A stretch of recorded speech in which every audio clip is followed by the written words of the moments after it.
Halo semuanya, welcome back di MyTech Audio. Oke, sebelumnya, komen saya soal headphone satu ini di video akhir tahun di MTA Awards mungkin agak harsh ya. Dan setelah semakin saya cobain lagi headphone satu ini, saya pakai setiap hari selama kurang lebih 2 minggu terakhir, opini saya agak berubah. Tapi tunggu sampai kesimpulannya nanti. Dan juga karena di video akhir tahun kemarin ada beberapa komen yang ingin saya untuk juga mereview headphone satu ini secara terpisah, maka inilah videonya. Oke, this is Ugreen HiTune Max 5C. Wireless Active Noise Cancelling Headphones yang di atas kertas harusnya punya fitur paling lengkap untuk harganya saat ini, yakni 400.000 atau mungkin bisa lebih murah tergantung diskon yang kalian dapetin. Karena headphones ini sudah dilengkapi kodek LDAC dan fitur spatial audio, salah dua fitur yang tidak dimiliki Eagle Life 2. Pesaingnya yang harganya agak lebih murah. Kebetulan saya baru tahu headphone satu ini, baru denger headphone satu ini dari salah satu viewer yang komen di video review Eagle Life 2 yang saya post bulan lalu, teman-teman. Kalau nggak dikasih tahu, saya nggak tahu sama sekali ada headphone satu ini. Oke, untuk kelengkapan box pembeliannya, ketika kita buka, kita bakal dibekalin kabel USB-C ke USB-C yang bukan untuk ngecharge, tapi untuk wired audio connection. Nice ya. Lalu ada kabel charger terpisah USB-C ke USB-A, lalu ada unit headphones-nya sendiri dan kertas panduan yang gede banget ini. Dan dilengkapin garansi hingga 24 bulan. Garansinya memang lama ya, tapi tetap hati-hati. Ada beberapa ketentuan yang harus diperhatikan untuk kita bisa klaim garansinya, teman-teman. Dan tentu disclaimer, untuk video reviewnya ini saya akan pakai Eagle Life 2 sebagai acuan pembanding dari headphone satu ini. Hadir dengan opsi warna putih ataupun hitam, bahasa desain Ugreen HiTune Max 5C ini, aduh panjang banget namanya ya, lumayan mirip sama Eagle Life 2. Yang agak membedakan, di sini earcupnya cenderung oval, sedikit lebih mengotak, memanjang. Sedangkan untuk earcupnya Eagle Life 2 cenderung melebar. Meskipun hanya menggunakan material plastik, tapi plastiknya di sini untungnya sudah soft touch, terutama yang di bagian earcupnya ini, teman-teman, which is nice. Ini nggak terasa plastik murahan, dan material plastik biasanya bisa memberikan berat yang ringan ke headphones, teman-teman. Jadi umumnya saya lebih suka headphones dengan material plastik daripada material logam yang biasanya bikin headphones jadi berat. Contoh, Apple AirPods Max. Kalian tahu sendiri beratnya berapa itu. Di tiap earcup ada satu mikrofon yang sepertinya untuk ANC ya. Lalu ada tulisan Ugreen yang saya sebenarnya kurang suka. Kecuali itu tulisan logo brand gede gitu, ya oke lah, nggak apa-apa lah. Tapi untuk headphones budget, saya biasanya lebih suka nggak ada tulisan apa-apa di earcupnya ini. Biar nggak mudah ketahuan aja gitu loh kalau kita lagi pakai headphones budget. Nggak perlu ada embel-embel brandnya di sini. Meski untungnya tulisan Ugreen-nya di sini cukup kecil saya rasa, jadi ya masih bisa dimaafkan lah. Bantalan earpad-nya kalau kalian lihat ya, ini cukup tebal, yang harusnya di atas kertas bisa bantu mengurangi clamping force ketika headphones ini kita pakai. Dan earpad yang tebal ini juga biasanya bisa mendukung kekedapan ANC. Earpad-nya di sini bahkan lebih tebal daripada punyanya Eagle Life 2. Namun Life 2 menang di bantalan atas kepala yang agak lebih tebal di sini kalau diperhatikan. Masih ada titik-titik screw di beberapa area yang menurut saya seandainya bisa disembunyikan seperti di Eagle Life 2 gitu, bakalan lebih enak aja dilihatnya, lebih rapi gitu. Tapi perpaduan warna putih, krim, dan gold dari varian warna putihnya ini saya jujur cukup suka. Dan untungnya seperti Eagle Life 2, HiTune Max 5C ini masih menggunakan tombol untuk pengoperasian media control dan ganti-ganti mode ANC, bukan sensor sentuh. Semua pertombolan dikumpulin di earcup sebelah kanan guys. Jadi mulai tombol media control, tombol power, hingga ANC. So, kalian harus beradaptasi. Karena di awal-awal saya pakai headphones Ugreen ini, saya sering tertukar, salah pencet. Niatnya mau ngubah-ngubah mode ANC, tapi yang kepencet malah tombol power.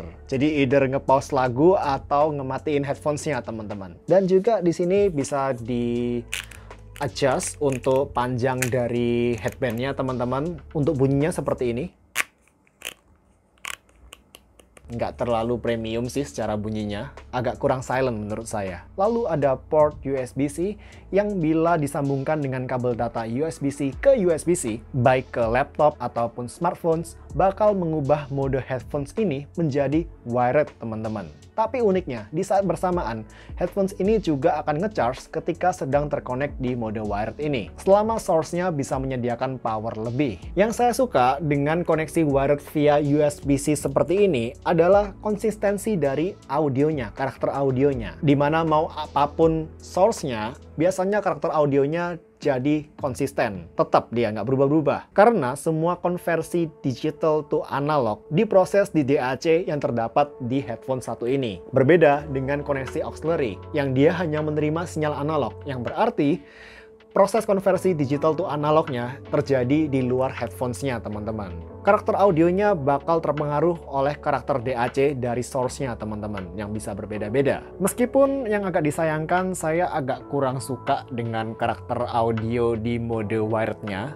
dimana audionya jadi bassy banget, terlalu dominan di region sub-bass dan mid-bass-nya. Jadi menurut saya, kecuali kalian para bass head, saya lebih rekomenin karakter audio di mode wireless-nya. Pakai EQ preset yang disediakan di aplikasinya. Nanti kita akan bahas, teman-teman. Untuk fitur-fitur lainnya, kita bisa cek di aplikasi Ugreen. Yang APK-nya di sini harus di-download secara manual di website resmi Ugreen. Atau untuk iOS, kita bisa download Ugreen Home di Apple App Store, teman-teman. Secara tampilan, perbedaan aplikasi di iOS dengan di Android hanya di keberadaan opsi high-res audio di aplikasinya Android, karena kodek LDAC tidak disupport di iOS. Sisanya sama persis tampilannya.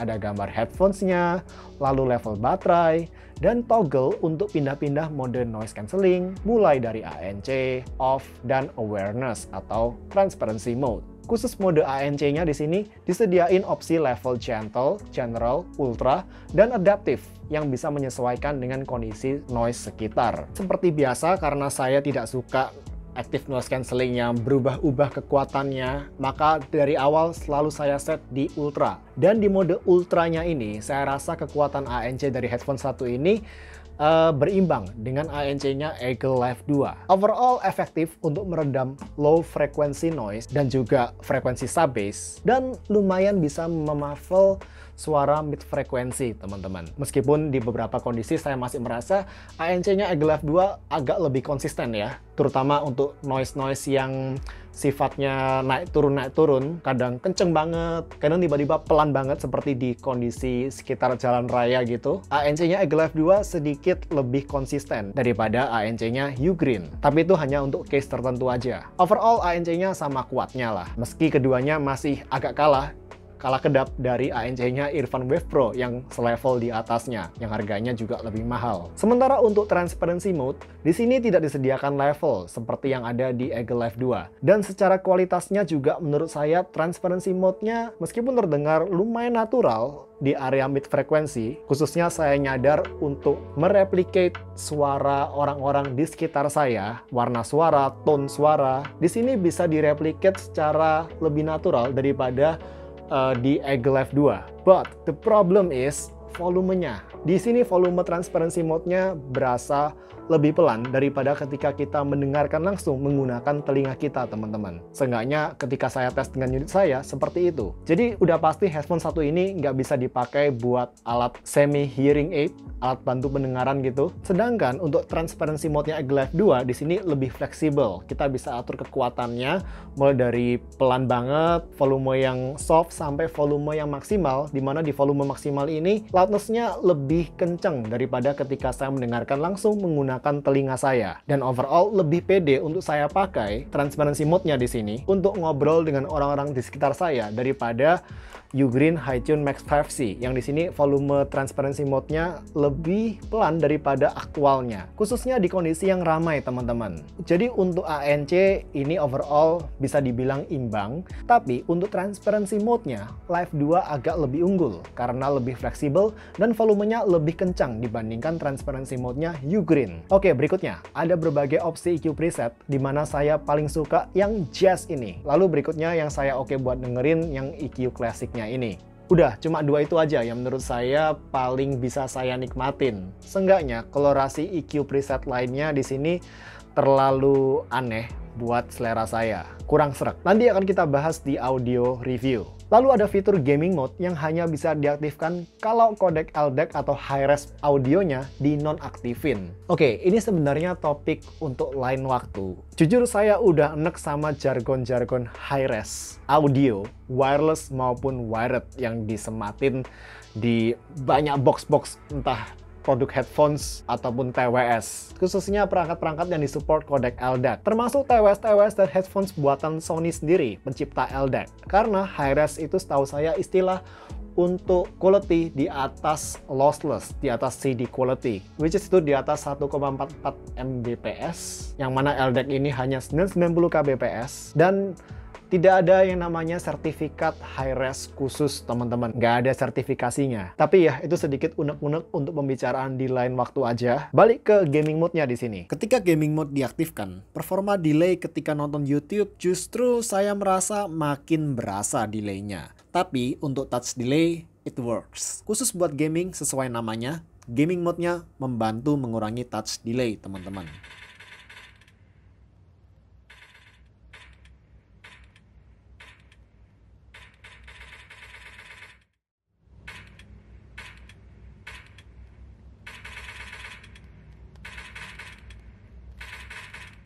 Lalu berikutnya ada spatial sound yang cuman gimmick aja. Bikin audio jadi mendem banget. Mending di-off-in aja menurut saya. Lalu ada dual link alias multipoint yang lagi-lagi hanya bisa digunakan kalau kodek LDAC di-off-kan. So, harus pilih teman-teman, mau aktifin LDAC atau aktifin multipoint.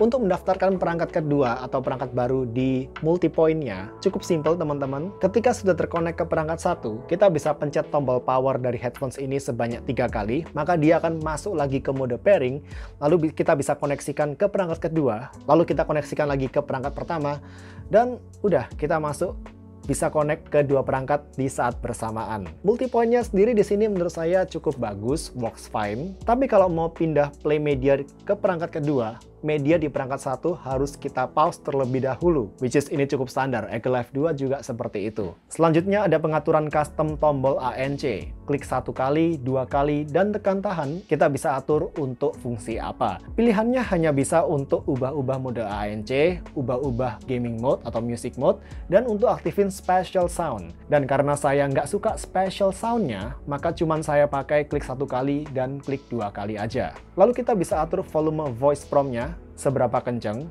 Ini nice banget ya. Dan fitur ini belum pernah saya lihat sepertinya di aplikasi wireless headphones dari brand-brand lainnya. Ini patut dicontoh karena voice prompt kadang mengganggu banget teman-teman. Dan juga bisa pilih mau dalam bahasa Inggris atau Chinese atau pakai tone aja. Untuk Bluetooth-nya, headphones ini sudah menggunakan Bluetooth 5,4 dengan dukungan kodek SBC, AAC, dan LDAC. Lalu, dengan seabrek fitur yang sudah kita bicarain dari tadi, gimana dengan ketahanan baterainya? Di sini Ugreen ngeklaim secara jelas dan spesifik bahwa headphone satu ini bisa bertahan mainin musik selama 45 jam dengan ANC on dan 75 jam dengan ANC off. Dengan kondisi testing di kodek AAC dengan volume 60%. Saya suka ya klaim yang spesifik seperti ini. Jadi jelas gitu kondisi testingnya. Nah, ketika saya tes sendiri di volume 50-60% dengan ANC on dan kodek LDAC aktif, Ugreen HiTune Max 5C ini bisa bertahan mainin musik selama 33 jam 30 menit. Yang mana ini cukup normal ya, karena LDAC tentunya sangat menguras baterai teman-teman. Kalau gitu sekarang kita langsung pergi keluar teman-teman, kita mau tes kemampuan mikrofon yang ada di headphone satu ini ketika dipakai untuk call. Bisa pas gitu ya jatuhnya. Oke, sekarang kita langsung pergi keluar. Cus. Oke teman-teman, cek 1 2 3, cek 1 2 3. Saat ini saya sudah kembali di tempat saya biasa melakukan call test untuk headphones maupun TWS. Jadi ya seperti dirinya Eagle Live 2 kapan lalu, di mana waktu itu saya nggak dapat tempat di restoran ini ya. Cek 1 2 3, cek 1 2 3. Saat ini saya sudah kembali di tempat ini untuk melakukan call test TWS maupun headphones. Dan kali ini headphone yang saya tes kemampuan call-nya adalah saya lupa namanya, agak panjang teman-teman, baru 2 hari saya unboxing ini. Ugreen HiTune Max 5C, agak panjang dan saya belum terbiasa sama namanya ya. Oke, cek 123, cek 123. Gimana menurut kalian? Call quality dari headphone satu ini, teman-teman. Pertama, kalau dibandingin sama Eagle Life 2. Yuk, untuk kita bandingkan langsung ya. Saya mau berpindah ke headphone Eagle Life 2 setelah ini. Tapi tunggu dulu teman-teman, saya lupa ngomong. Kalau di headphone satu ini, ketika kita sedang call, kita bisa berpindah-pindah mode noise cancelling ke mode transparency mode, tinggal pencet tombol NC-nya di sini.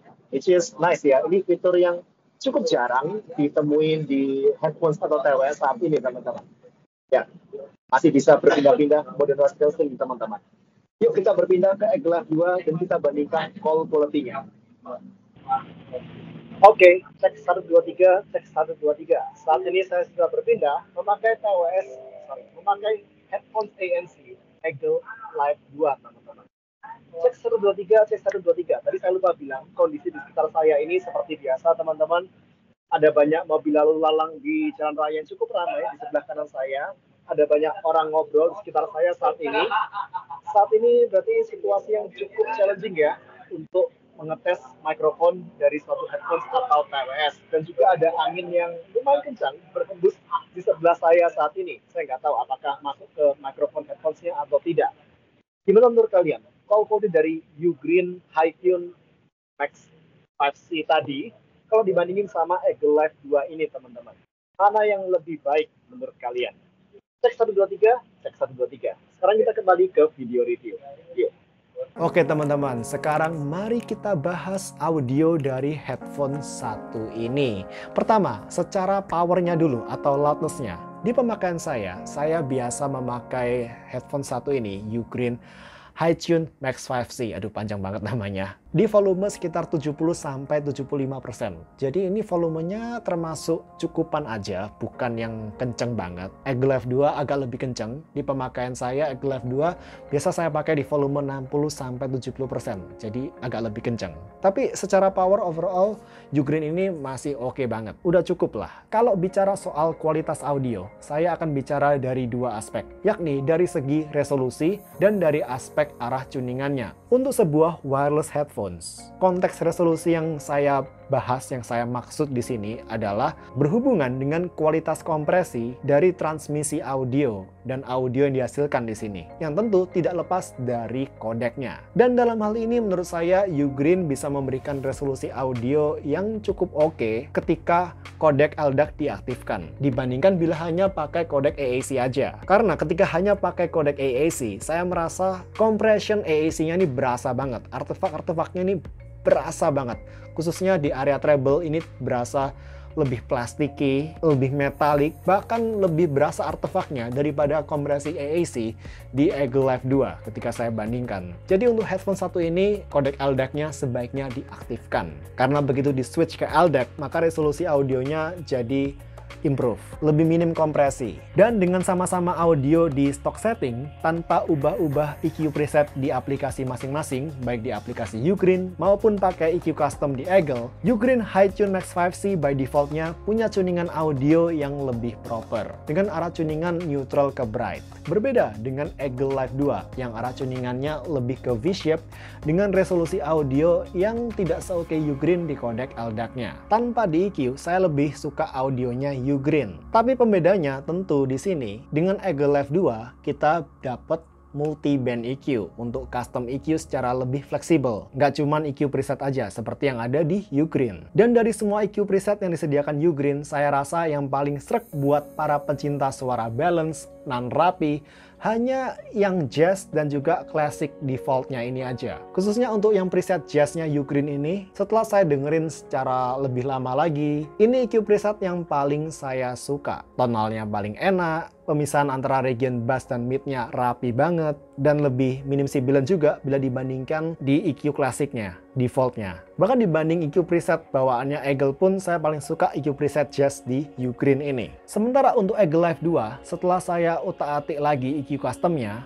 terakhir settingan saya seperti ini teman-teman, terasa lebih all-rounder aja di berbagai genre daripada settingan EQ custom saya yang saya tunjukin di video reviewnya dulu. Oleh karena itu, untuk settingan audio terbaik dari masing-masing headphones ini, pertama untuk Ugreen, adalah ketika di mode LDAC tentunya, lalu dipasangin di EQ preset Jazz. Dan kalau kalian pakai kodek LDAC-nya di sini, kalau mau lebih oke lagi, kata salah satu viewer ya, ini reminder dari salah satu viewer, saya lupa nama akunnya. Di kolom komentar dia bilang, pastikan streaming musiknya pakai WiFi yang 5 GHz atau pakai mobile data sekalian. Jangan pakai WiFi yang 2,4 GHz. Karena bener, bisa interferensi teman-teman dengan Bluetooth-nya di sini dan mengganggu kodek LDAC-nya. Dan ini kayaknya saya belum pernah bilang ya di video manapun selama ini terkait dengan kodek LDAC, dan memang benar seperti itu. Kalau mau kualitas audio yang maksimal dari kodek LDAC, biasanya interferensinya ini bakal berasa kalau kalian set di developer setting, kalian atur secara manual, LDAC-nya kalian set di maximum audio quality yang di 990 kbps pokoknya. Nah, itu kalau WiFi kalian 2,4 GHz dan kalian streamingnya pakai WiFi, bakal rentan untuk drop connection, kayak stuttering gitu. Sedangkan untuk Eagle Live 2, karena hanya pakai kodek SBC dan AAC, kondisi audio terbaik dari headphones ini sebenarnya adalah di iOS teman-teman, dengan kodek AAC dan pakai EQ custom. Namun tentu nggak semua orang menggunakan produk Apple, malah mayoritas menggunakan Android. Untuk pengguna Android, kalian bisa cek di developer setting, kalau katakanlah gejala artefak dari hasil kompresi AAC-nya ini muncul, mulai mengganggu, treble-nya jadi plasticky gitu, dan sejenisnya, mending kalian atur secara manual di developer setting untuk pindah ke kodek SBC. Jangan pakai AAC-nya. Nah, dengan masing-masing sudah berada di kondisi terbaiknya saat ini baru seru. Secara resolusi, Ugreen memang masih agak lebih unggul. Agak lebih minim secara kompresinya, khususnya di EQ preset Jazz ini teman-teman. Namun secara tuningan dan tonal, kita bisa atur secara lebih fleksibel di Eagle Live 2. Khususnya setelah saya atur EQ customnya mendekati selera saya, di sini audionya berasa lebih inofensif dan lebih nyaman untuk long listening session. Khususnya region sibilan bakal lebih rentan terdengar di Ugreen. Jadi buat kalian yang sensitif sama suara treble, atau kalau kalian sering mendengarkan recording atau lagu-lagu yang recording bunyi S-nya terlalu tajam, atau banyak suara cymbal dan treble yang sparkle gitu, tapi juga udah borderline udah tajam, di Ugreen ini bakal lebih rentan sibilan, agak lebih ofensif. Sedangkan di Live 2 bisa kita atur secara lebih fleksibel untuk mengurangi sibilannya ini. Namun sekarang untuk lagu-lagu yang tidak rentan bikin sibilan, tinggal masalah selera aja. Kalau suka presentasi yang lebih clear, lebih mendingin clarity, dan cenderung agak kering, Ugreen bakal lebih cocok, no doubt. Saya yakin bakal banyak yang suka presentasi tipe seperti ini, kering-kering dan clear gitu, clarity fokus. Sedangkan untuk yang lebih mau atau lebih niat untuk menyesuaikan tuningan EQ sesuai seleranya sendiri, Eagle Live 2 lebih asik untuk diutak-atik EQ customnya. Andaikan Ugreen punya opsi EQ custom yang se-fleksibel minimal seperti di Eagle Live 2, ada opsi EQ custom di sini, headphone satu ini sudah pasti saya jadikan sebagai most recommended headphones untuk harga 400.000 ke bawah. Absolutely. EQ preset Jazz-nya saya rasa penyelamat headphone satu ini, di antara EQ preset lainnya yang terlalu colored. Ditambah fitur spatial audionya yang hanya gimmick aja, bukannya holographic tapi malah mendem suaranya. Tapi lagi, untuk harga Rp400.000 ke bawah, Ugreen HiTune Max 5C ini masih headphones dengan fitur paling komplit, itu harus diakui. And still a very good headphones. Setelah lebih lama menggunakan headphone satu ini, saya bisa bilang headphones ini alternatif kuat dari Eagle Live 2 untuk price range Rp400.000 ke bawah. Toh beda harga kedua headphones ini juga nggak jauh. Khususnya buat yang suka tuningan balance atau neutral to bright dan nggak suka ribet-ribet untuk utak-atik multiband EQ, saya bisa mantap rekomenin headphone satu ini. Lagi, khususnya dengan EQ preset Jazz dan klasiknya. Tapi kalau mau performa ANC dan transparency mode yang lebih konsisten, lebih reliable, dan mau utak-atik multiband EQ untuk fleksibilitas audio secara lebih, saya lebih rekomenin Eagle Live 2. Oke, teman-teman, gitu dulu aja untuk review HiTune Max 5C dari Ugreen ini. Tentu kalian bisa kepoin sendiri update availability-nya dari headphone satu ini di marketplace melalui link yang saya share di deskripsi di bawah video, teman-teman. Kalau gitu, sampai jumpa. See you di video berikutnya, teman-teman. Bye, guys.